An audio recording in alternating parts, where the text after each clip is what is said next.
Have you killed anybody? No. I guess then did you kill Veronica Abachuk? No. But that lady that was on my couch, she walked out of my house. In the video, though, we see you undressed with her. No, I was undressed. Oops, sorry. I was undressed, yeah. But she wasn't undressed. That lady on the ground, that wasn't her. That was Alicia.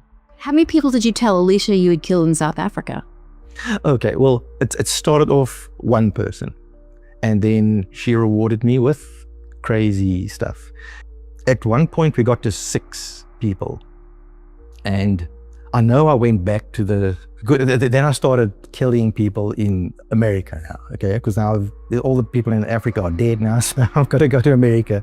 These were fantasy stories. They were not real. People think you're a serial killer. Mm-hmm. What do you say to that? Well, that's nasty, that. But I don't blame them, because that's what the police and the DA took to the media. Doesn't it seem, though, unlikely that someone would go through all that trouble to edit audio onto separate video? Well, yes. That's why I know that there's something very, very serious going on here. So who did that then? I do not know, because I don't have evidence, but as far as I'm concerned, it was either the FBI or APD. Whoever killed them, those 2 ladies, is still out there. Where he says something, "No, you must want to get murdered tonight because you're not leaving this hotel because I'm going to murder you." It shows some really sick down there. Today on The Vanishing Record, we're diving into a case that has made national and international headlines for good reason. It's a complex story involving a brutal killer who boldly documented and even boasted about his crimes, all while continuing his actions undetected for years. Let's take a closer look. On September 30th, 2019, police in Anchorage, Alaska, brought in a homeless woman for questioning. She had been living in a tent behind the Shiloh Missionary Baptist Church and told investigators she had spent the previous 2 weeks drinking and using illegal drugs. But just a few days earlier, something had jolted her into sobriety within seconds. She reported that she had come into possession of an SD card. One she said she found inside a man's truck while he briefly stepped away. So I'm like, cool, I scored. I found another SD card. Maybe there's music on it. Mm-hmm. There ain't no music on that card. And all that was on there was the thing that said homicide. It said homicide? On the SD card. When I put it in my phone to see if there was music on it, it just came up, it says homicide. What was it that said homicide on it? The title. Oh, the title of it? Yeah. Okay. What was it? Pictures, videos? What'd you see? It was pictures and videos. Okay. The first date on it was September 3rd. Okay. It had her from September 3rd to the 5th. The memory card turned over to the Anchorage Police Department contained 39 images and 12 videos. They depicted what appeared to be the torture and murder of an Alaska Native woman inside a hotel room. Some of the images showed her unconscious. Others were taken after she had already died. The footage showed the killer moving her from the room to the parking lot behind the hotel using a luggage cart, her body wrapped in a white sheet. In the videos, he spoke to her as he documented his cruelty and later the disposal of evidence, including her body. From the cart, the woman was placed into the bed of a pickup truck. Although the license plate wasn't visible, there were other clues pointing to the killer's identity. The carpet pattern inside the hotel room suggested the location, even though his face never appeared on camera. One image captured the killer's shoes. Most revealing of all was the man's voice. The narration of his depravity carried a distinct accent. Some of them would be like, "Oh, this is chapter 1, chapter 1, take 1." And then there was one where he says something, "No, you must want to get murdered tonight because you're not leaving this hotel because I'm going to murder you." Okay. And then it just shows, it shows some really sick shit on there. Okay. And then on the videos, you don't see no face. He doesn't have no face, but his accent is like Polish. It's foreign. The woman continued to provide police with information she believed could help the investigation. She explained that the parking lot shown in several of the images looked exactly like the one behind the Town Place Suites by Marriott in Midtown Anchorage. She also shared her timeline, describing how she came into possession of the SD card, initially claiming she found it on the side of the road. On that sidewalk right there is where I found it. Okay. The SD card. Is it on the sidewalk closest to cars or on the other side of the street? Across the street. This part of the woman's story turned out to be false. She had not accidentally come across the SD card. Instead, she had accessed files from a cell phone she had stolen 2 days earlier. She told investigators she had been near a grocery store in Anchorage on September 19th, when a man with a foreign accent pulled up in a black Ford Ranger and asked if she wanted to go for a drive. She agreed, climbed into the truck, and spent the next few hours riding around Anchorage with him. When the driver stopped at a gas station and went inside to withdraw cash, she reached across the center console and stole his phone. Days later, after discovering what was stored on the device, she transferred the files onto a memory card and labeled it "Homicide at a Midtown Marriott." Fearing charges related to theft or soliciting prostitution, she lied to police about how she had obtained the evidence. The killer's voice was not Polish, as she initially claimed, but South African, a detail that significantly narrowed the list of possible suspects in Anchorage. At the Town Place Suites by Marriott in Midtown, hotel records showed that one of their own employees, 48-year-old South African-born maintenance worker Brian Stephen Smith, had checked into room 323 on the night of September 3rd for a 2-night stay. A search of the room confirmed it was most likely the location where the photos and videos had been recorded. Investigators concluded that the images taken from the stolen phone were authentic, and that Marriott employee Brian Stephen Smith was their killer. Brian Stephen Smith was 48 years old in 2019. He grew up in Queenstown, located in South Africa's Eastern Cape province. He attended Queen's College and later joined the military. Friends from his home country described him as quiet and somewhat standoffish. Eventually, Smith immigrated to the United States and became a naturalized American citizen.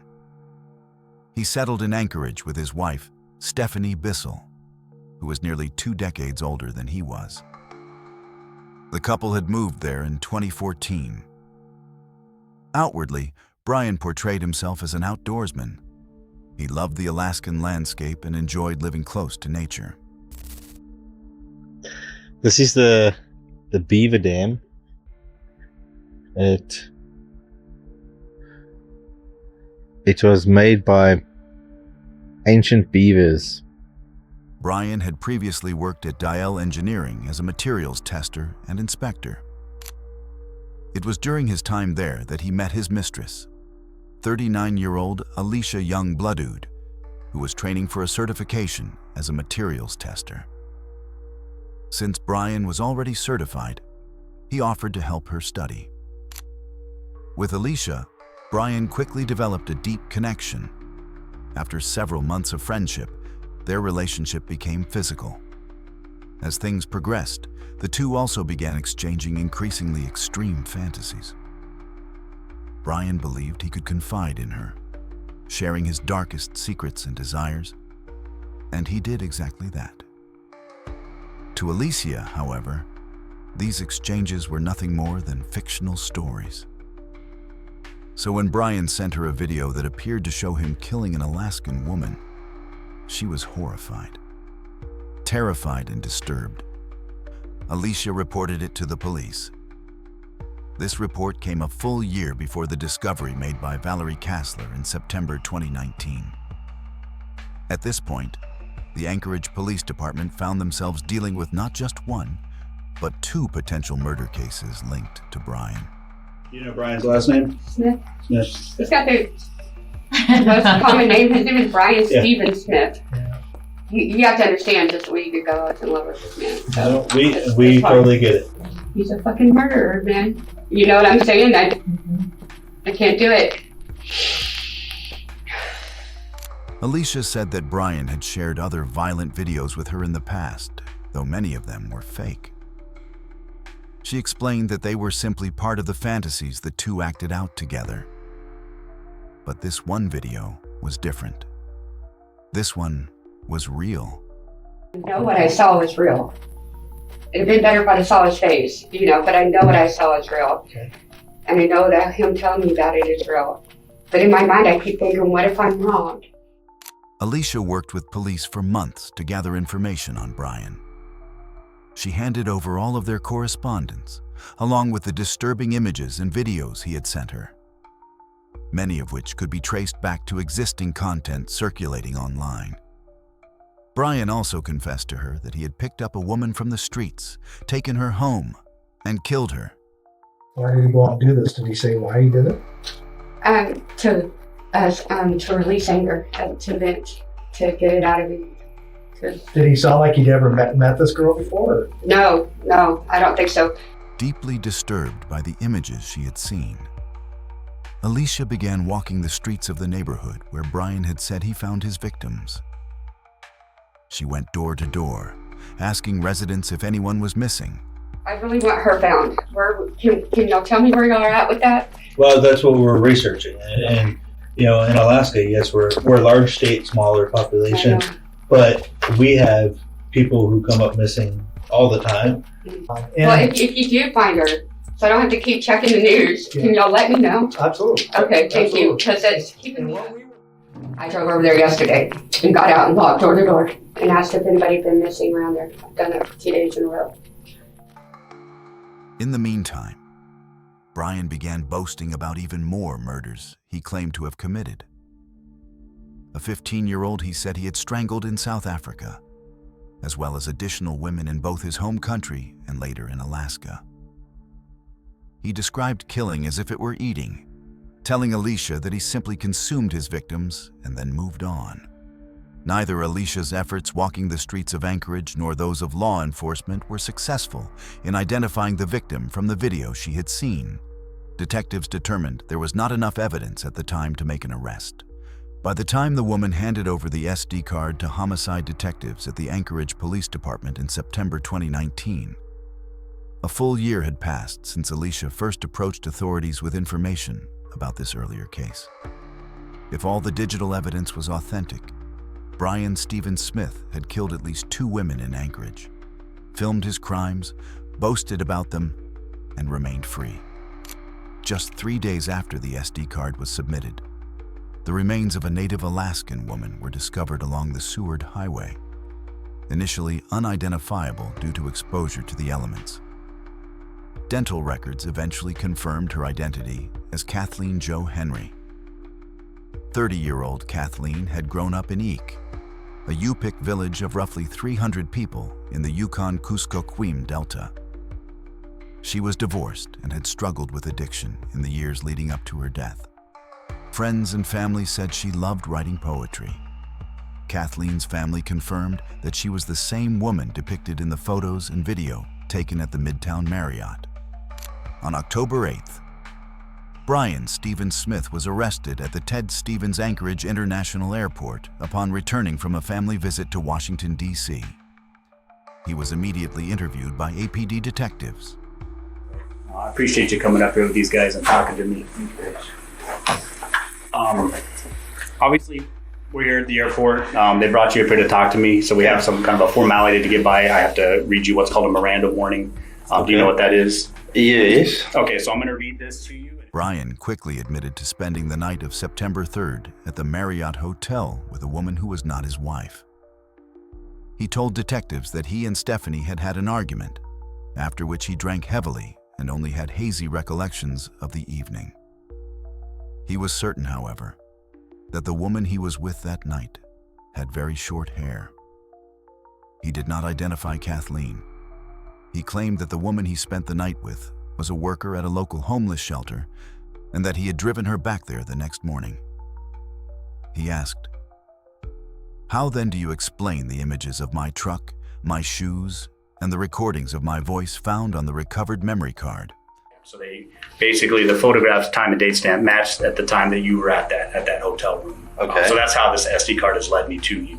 Okay. And like I said, there's a number of images on there, and there's a number of videos on there, and I brought some of the pictures to kind of go over with you about that. So this is one of the images on there. Part of it is kind of cut down a little bit, but can you tell me what's in that photo? There's somebody's feet. Okay. Yeah. Whose feet are those? I don't know. Okay. I'm looking at your shoes. I mean, it looks like the shoes you're wearing right now.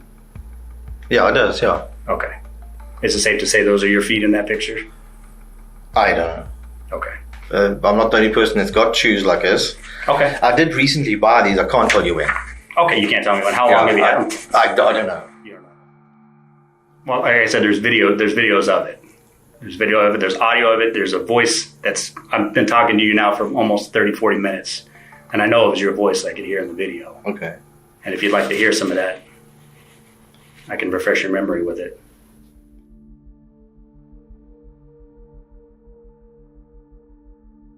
What's happening when that's... What's happening is on this video, on these images, the person that's recording it is holding the recorder and is standing basically above this girl and strangling her. Okay. And so we need to talk about this. We need to get ahead of this, Mr. Okay. Smith. I don't want to act stupid, but I don't remember anything of it. I don't remember anything. Okay. But this occurred, and like I said, the photos are timestamped. This occurred in that room 323, 323, on September 4th, early mornings. Yeah. At the time that you were at the hotel. The 4th, I don't. I'm not denying. I'm not saying you're lying, but I don't remember anything like this. The interview followed a circular pattern for nearly 4 hours. Brian was presented with overwhelming evidence of his guilt. From his check-in at the hotel to the actual recording of the crime. He did not outright deny being the person in the video. In fact, he acknowledged that the voice sounded like his own. The killer even made statements that resembled things he might say. He also admitted that it was his truck shown in some of the images. I do not remember taking photos of it. Could anybody else have done this and been you? Look, it has to be me. I was the only person there. It has to be me. But I don't remember it. I'm telling you, I do not remember taking the photo. Eventually, without directly confessing to murder, he admitted to disposing of Kathleen's body. At first, he told detectives that he had found her wrapped in a sheet beneath a blue tarp, already deceased, in his trailer at the end of his shift. In a panic, he drove to the Seward Highway, where he left her near the train tracks. So how did you know that it was a body in the back of your truck when you saw the stuff leaking out of it? Well, I went into my truck and I saw something dripping out. Mm-hmm. And I went in like, what? And like, oh, Jesus. You know? But you opened up your truck and looked? Yeah, she was wrapped in white with a blue tarp over that. And where's the tarp and the blanket now? Well, that I tossed in the dumpster to get rid of it. So I didn't want to throw it out. You'll spot it immediately. So you wanted to be found immediately? When I came into town,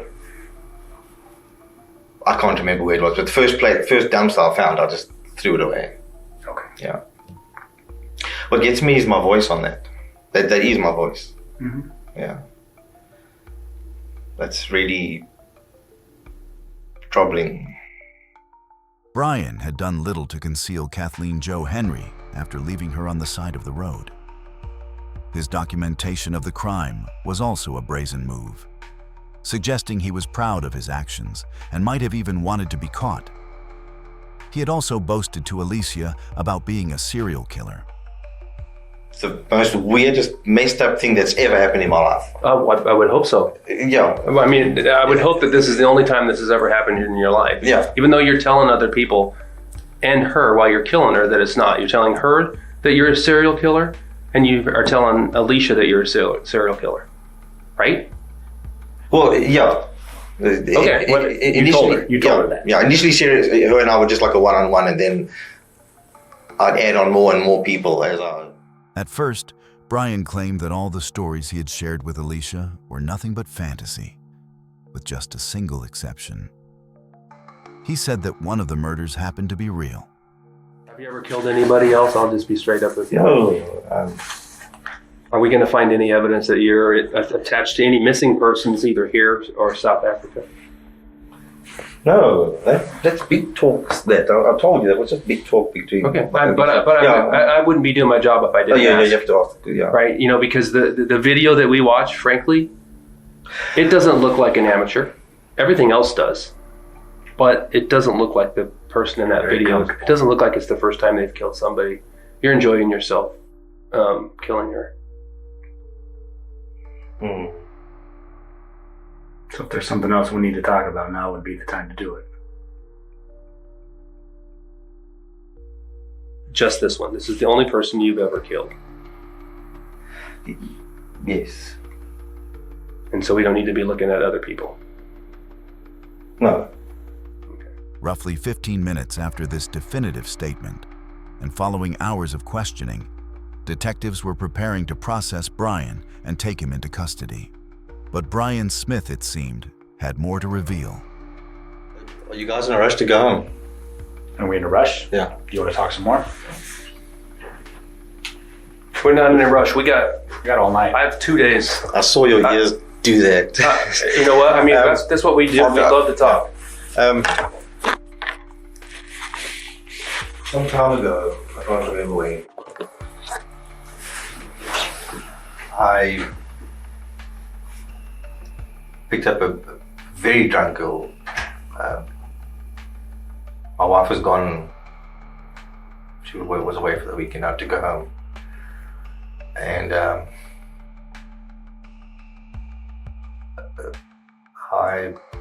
I shot her. Brian told detectives that sometime in 2017 or 2018, he picked up an intoxicated woman who appeared destitute and brought her back to his home. He said he spent less than an hour with her in his basement before becoming angry over her behavior. According to Brian, he insisted she take a shower, and when she refused, he grabbed one of his many firearms and shot her in the head. He claimed he felt guilty afterward, saying she had been a very sweet woman who had shown him kindness. She was stinking, and I was getting upset, and I said to her, go take a shower, because now there's smell in the house. Stephanie would smell like there was a homeless person in the house. Mm-hmm. And she wouldn't do it. She kept saying, no. I feel very guilty about that girl, that lady. She was a sweet lady, she was nice. The only thing, this lady? Yeah. Okay. All she did to me was make my house stink. And wouldn't go shower when you told her to. Brian was presented with photos of 3 women, one of whom could have been the victim he shot in his basement. He immediately recognized the first woman shown to him, 53-year-old Veronica Abachuk. Like Kathleen, Veronica had struggled with homelessness on the streets of Anchorage. Her family last saw her in July 2018, and her final confirmed sighting was at Bean's Cafe in Anchorage that October. Although Veronica had fallen on hard times, she had a large, loving family. Her daughter reported her missing and kept hope alive online, writing, "I don't think anyone should have to go through this. Just hoping she is alive and well." A search warrant was executed on Brian's home. When officers went downstairs to the lower level, they isolated the area around a small red sofa where Veronica had spent her last moments.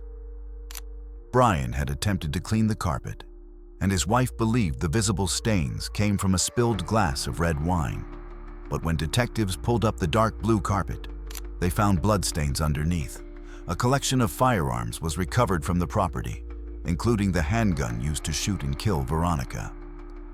Police also seized a large number of electronics. Brian considered himself skilled with computers. He collected old phone models, repaired them, and resold them online for a small profit.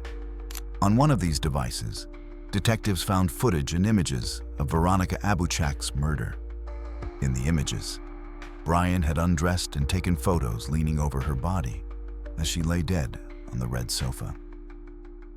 Brian told investigators that he placed Veronica in a large garbage bag and drove to a rural area. He left the bag near the tree line, close enough to the road that it could be seen. Because of this, he knew she would eventually be found. Over the following months, Brian occasionally drove past the same area to see whether the bag was still visible from the roadway. Veronica was indeed discovered by berry pickers in mid-April 2019, exactly where Brian later led detectives. So, in relationship to where we're sitting, how far was the bag in? Well, against those trees. Trees right here? Oh, yes, yeah, this is it. So left or right? Oh, you stop right here. It's to the right of us. Like it was this close? Yeah. We didn't find anybody here, but I'm sure the photo you showed me was the lady. It looked like a... Probably not a face you forget, huh? Yeah, no, sure. She was, like when you do something like that, you probably going to remember that person if you saw their photo again, right? Yeah. But also like I told you before I saw the photos, that she was just looked like a very nice person. You know, she was a nice person. Yeah. Brian Stephen Smith was held in custody pending murder charges. Unbelievably, he pleaded not guilty. During this time, more of his dark secrets began to surface. In addition to his mistress, Alicia Youngblood, it appeared that Brian had another confidant, someone else with whom he openly shared the details of his depravity. Text messages Brian sent to a friend and former co-worker during the time he was torturing Kathleen showed him bragging about what he was doing. Brian wrote to his friend, "I have something to show you. Something I can't keep for too long. Need to find a secluded spot to meet." His friend agreed. Cell phone tracking placed Brian driving out to Forsyth Park, a local playground. Both Brian and his friend were placed at the park together for roughly 10 minutes. During this time, Kathleen was already dead in the back of Brian's truck. Detectives paid a visit to this friend, a man named Ian Calhoun. Ian lived on the Anchorage hillside near the park. There's some text messages from Brian to you and from you to Brian. Okay. On around the evening or when this incident occurred that was in the news, the first one that was in the news. Yeah. Okay. So can you tell me about that? I mean, I don't know much other than I want to say that was one of the nights we got really drunk. He came over, drank until 1 in the morning, and then he took off. That was ill-advised. We tried to get him to crash here. We offered to make him a bed, make him a place to stay so he didn't drive. Okay. We didn't want him to get a car accident. Sure. And he chose to leave. And then he texted me a little while later saying he was out having some fun. And okay. Then, I mean, yeah.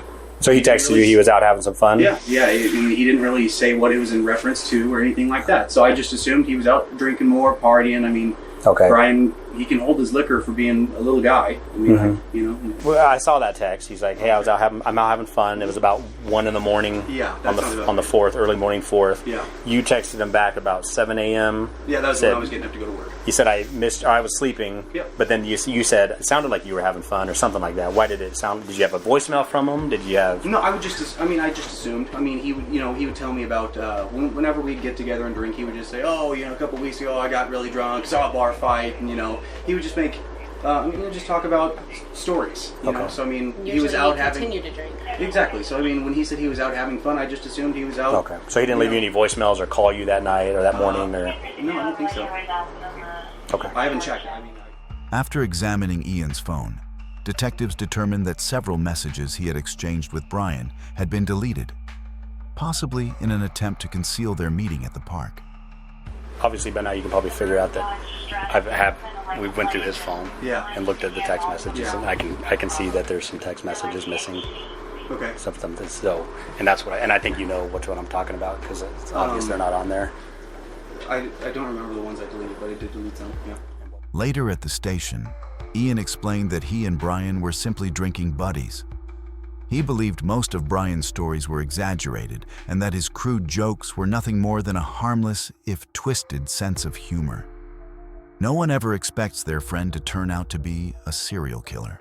Ian admitted that he had met with Brian on the evening of September 5th In the bed of his friend's pickup truck was the figure of a woman. I never really put two and two together until like he started making more of these comments and then seeing the thing on the news, and it's like, holy shit, that was real. Did you know that was a real body the night you saw it? No, I had no idea that that was a real body the night that I saw it. Describe to me what you saw, exactly what you saw. I mean, I was a distance away. He flipped a sheet or a tarp back. I don't remember what. And it was just there was a head and there was some black hair.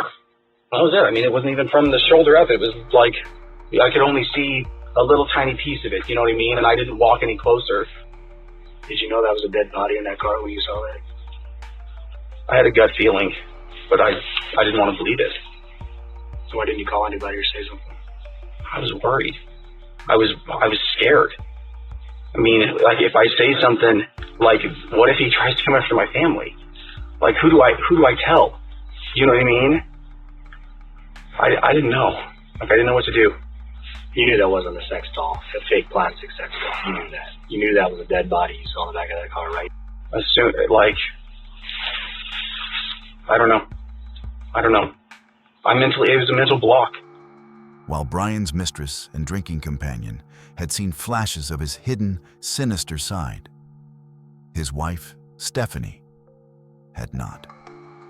2 weeks after Brian's arrest, she told local media, "Everyone loses their temper sometimes, but I never saw a side of him capable of what people are describing." I've never seen anything that dark in him. When I think about that, I think, how could I have missed it? How can you miss something like that? She recounted how officers had come to the house to execute a search warrant. That was the moment she learned that investigators had found evidence indicating a murder had taken place in her basement. Everything back here, and we're looking around, and then he decided that they didn't like something they saw on the rug. After Brian's arrest, Alicia Youngblood texted Stephanie, saying she had been the one to first report him. The two women shared their shock at the man they once loved, describing his two sides, one dark and cruel, the other kind. Their messages continued from late June to early July. Stephanie even offered forgiveness to Alicia. On July 4th, 2021, Alicia Youngblood died by suicide. Brian later claimed her death was part of a conspiracy against him and insisted he was innocent. In addition to 2 counts of first-degree murder for Kathleen Henry and Veronica Abachuk, Brian Smith faced a dozen more charges, including second-degree sexual assault, tampering with evidence, and misconduct involving a corpse. When his trial began in February 2024, over 4 years after his arrest, the defense questioned the authenticity of the Marriott Hotel video, citing issues with the chain of custody after Valerie Kassler repeatedly lied about how she obtained the SD card. It's changed a whole bunch in 4 years. She's lied about it several times, material details. But really what they have is a video in a very questionable and still largely unknown origin. Valerie admitted to lying to police about finding the memory card on the ground to protect herself. She also explained that she lost the original cell phone containing the files after tripping in the woods. However, the video she recovered and transferred to the SD card provided undeniable evidence. The hotel room, it showed her laying on the ground on the rug, and she was like all beat up. I mean, her face was not even recognizable. And he was hitting her and telling her that she isn't going to leave the hotel alive, that he's killing her. Of Brian's 2 confidants, Alicia Youngblood had already testified to the grand jury, while Ian Calhoun invoked his Fifth Amendment right and did not testify at trial. However, text messages between Brian and Ian were read aloud to the jury. Brian's defense tried to cast doubt on the identification of Veronica Abachuk's remains and argued that his confession came after nearly 8 hours of questioning, claiming he was exhausted. Despite this, Brian Stephen Smith was ultimately convicted on all charges. Went and watched and witnessed the most horrible thing that we will ever see in our entire life. And then we would go back to the jury room for sometimes hours on end and just sit and watch each other cry. It was absolutely terrible, and I am personally going to therapy about it right now. Among the electronics seized from Brian Smith's home and truck were photos of other women who appeared beaten or unconscious. One phone contained 3 images of an unidentified woman with a butterfly tattoo on her shoulder. After these photos were released, the family of 38-year-old Cassandra Buskovsky, a missing woman from Anchorage, sought to have her legally declared dead, believing she was the woman in the pictures. I do believe strongly that she is another victim of Brian Stephen Smith. He asked me if I could look at another photograph that was actually in Brian Stephen Smith's phone and his deleted files, and I said sure. So I looked through FaceTime, and I could see through FaceTime that yes, it was Cassandra. I took a double look, but yeah, and I instantly just started crying. Cassandra Buskovsky was last in contact with law enforcement in August 2019, and with her family the following month. She was 4'11", 120 lb, had scars on both knees, pierced ears, and a faded blue and black butterfly tattoo on her neck. Brian Smith admitted to spending a night with the woman in the photos, claiming she was alive but extremely intoxicated when he left her. A 6-person jury deemed there was enough evidence to issue a death certificate. Anchorage police believe the woman is Cassandra, though they cannot confirm it with absolute certainty. To this day, at the Anchorage Police Department, we have not been able to 100% identify the female in the photos as Cassandra. Numerous protests have called for Ian Calhoun to be arrested for allegedly knowing about Brian Smith's crimes, but he has never faced charges. An online petition urged police to charge him for failing to report a murder. Yet authorities say there's insufficient evidence. Brian Smith currently faces no additional murder charges. Cassandra Buskovsky's family hopes new evidence may lead to prosecution. Speculation remains that Brian could be responsible for more deaths than those he was convicted of. He denies killing Kathleen and Veronica and claims he has been framed. Have you killed anybody? No. I guess then, did you kill Veronica Abachuk? No. But that lady that was on my couch, she walked out of my house. In the video, though, we see you undressed with her. I was undressed. Oops, sorry. I was undressed, yeah. But she wasn't undressed. That lady on the ground, that wasn't her, that was Alicia. How many people did you tell Alicia you had killed in South Africa? Okay, well, it started off one person. And then she rewarded me with crazy stuff. At one point, we got to 6 people. And I know I went back to then I started killing people in America now, okay? Because now all the people in Africa are dead now, so I've got to go to America. These were fantasy stories. They were not real. People think you're a serial killer. What do you say to that? Well, that's nasty, that. But I don't blame them, because that's what the police and the DA took to the media. Doesn't it seem, though, unlikely that someone would go through all that trouble to edit audio onto separate video? Well, yes. That's why I know that there's something very, very serious going on here. So who did that then?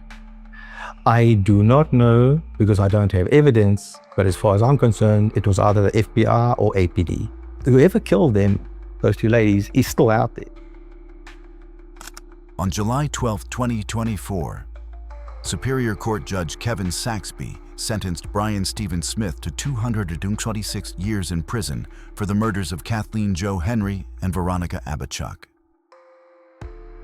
Thank you for watching this episode. If you found this case compelling, please like the video, subscribe to the channel, and turn on notifications so you won't miss any future uploads. We appreciate your support, and we'll see you in the next episode of our True Crime series.